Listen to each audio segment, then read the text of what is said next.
नमस्कार, दर्श न्यूज में आप सभी दर्शकों का स्वागत है। मैं प्रीति दयाल आपके साथ। बिहार के सरकारी शिक्षकों के ट्रांसफर पोस्टिंग का मामला इन दिनों गरमाया हुआ है। हर किसी की निगाहें शिक्षा विभाग के फैसले पर टिकी हुई है।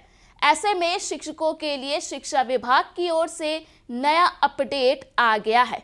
दरअसल राज्य के सरकारी विद्यालयों के शिक्षकों के स्थानांतरण और पद स्थापन के लिए नई नीति का मसौदा पर अंतिम मुहर जल्द लगेगी। प्रस्तावित नीति में 40 वर्ष से कम उम्र के पुरुष शिक्षकों की तैनाती सुदूरवर्ती इलाकों के विद्यालयों में किए जाने का प्रावधान किया गया है।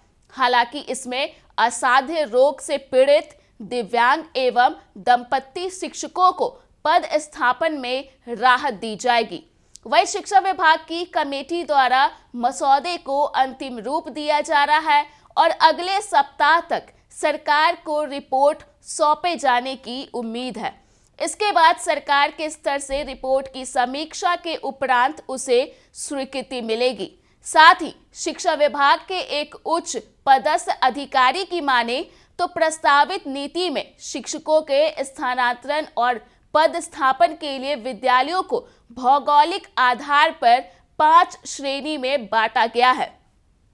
पहला, पहाड़ी इलाकों के विद्यालय। दूसरा, नदियों के पार वाले विद्यालय। तीसरा, अर्ध सरकारी इलाकों के विद्यालय।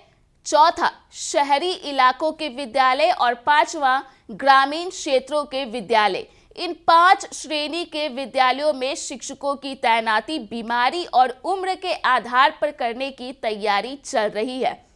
इधर शिक्षकों के स्थानांतरण और पदस्थापन के आधार पर नियुक्ति एवं सरकारी विद्यालयों की अवकाश तालिका के निर्धारण की नीति भी तय की जा रही है। अनुकंपा के आधार पर होने वाली नियुक्तियों के लिए भी नीति तैयार हो रही है। इससे लाभान्वित होने वाले अभ्यर्थी को उनके सेवा काल में 3 प्रोन्नति का लाभ मिलेगा। पहली बार बिहार शिक्षा सेवा यानी कि प्रशासन उपसंवर्ग के कैडर का पुनर्गठन करने संबंधी नीति का भी प्रावधान किया गया है। वही पूरे मसौदे का महत्व इसी से समझा जा सकता है कि शिक्षा विभाग के सचिव बैद्यनाथ यादव की अध्यक्षता वाली कमेटी में भारतीय प्रशासनिक सेवा के 4 अफसर सदस्य हैं। इनमें बिहार शिक्षा परियोजना परिषद के राज्य परियोजना निदेशक, प्राथमिक शिक्षा निदेशक एवं माध्यमिक शिक्षा निदेशक शामिल हैं, जिन्हें सरकार ने शिक्षकों के स्थानांतरण व पदस्थापन के लिए एक समेकित नीति निर्धारण करने की जिम्मेदारी सौंपी है। इसके साथ ही बता दें कि प्रस्तावित नीति से सभी 4 कोटि के शिक्षकों को लाभ मिलेगा। इसमें पहली कोटि में पुराने वेतनमान वाले सहायक शिक्षक हैं। इनमें 34,540 कोटि के शिक्षक भी हैं। वहीं दूसरी कोटि नियोजित शिक्षकों की है। तीसरी कोटि में बिहार लोक सेवा आयोग की लिखित परीक्षा पर नियुक्त विद्यालय अध्यापक हैं और सक्षमता परीक्षा पास कर चुके शिक्षक चौथी कोटि के हैं। इधर यह भी याद दिला दें कि सक्षमता परीक्षा उत्तीर्ण नियोजित शिक्षकों की काउंसलिंग 1 अगस्त से कराने की तैयारी शिक्षा विभाग कर रहा है। काउंसलिंग के बाद सभी नियोजित शिक्षकों का पदस्थापन नए सिरे से किया जाएगा। सक्षमता परीक्षा उत्तीर्ण शिक्षकों को पहले ही जिला आवंटित कर दिया गया है। अब उन्हें संबंधित जिलों के स्कूलों में पदस्थापित किया जाना है। वही सक्षमता परीक्षा उत्तीर्ण शिक्षकों की संख्या 1,87,000 है।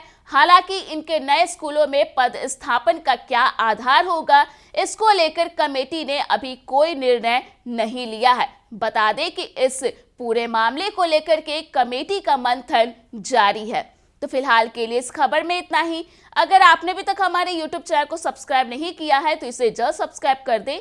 इसके साथ ही अगर ये वीडियो Facebook के माध्यम से देख रहे हैं तो पेज को लाइक करना ना भूलें।